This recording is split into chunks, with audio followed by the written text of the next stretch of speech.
Prime Asia বিশ্ববিদ্যালয়ের ছাত্র জাহিদুল ইসলাম পারভেজ হত্যার ঘটনায় গ্রেপ্তারকৃত ইউনিভার্সিটি অব স্কলার্সের শিক্ষার্থী ফারিয়া হক টিনাকে জিজ্ঞাসাবাদের জন্য 3 দিনের রিমান্ডে পাঠিয়েছে আদালত।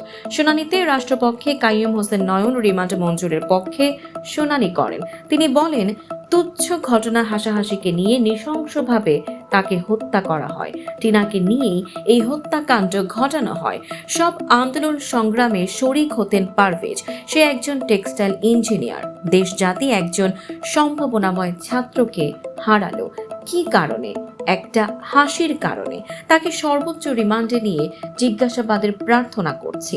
টিনার পক্ষে তার আইনজীবী নাকিবুল মাসাদ রিমান্ড বাতিল চেয়ে জামিন আবেদন করেন। তিনি বলেন, টিনার সাথে ঐশী নামে আরেকটা মেয়ে ছিল।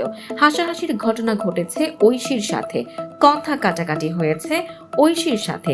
আর ভিকটিমকে যখন ছুরিকাঘাত করা হয় তখন টিনা তার বাসার পাশের বাড়িতে টিউশনি করাচ্ছিলেন। ঘটনায় জড়িত থাকলে তো সে 1 নম্বর আসামি হতো।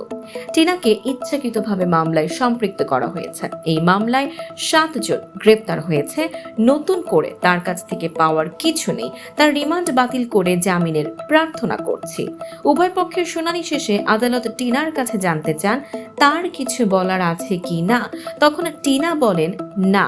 পরে আদালত তার 3 দিনের রিমান্ডের আদেশ দেন বলে বনানী থানার আদালতের প্রসিকিউশন বিভাগের এসআই মোক্তার হোসেন জানিয়েছেন।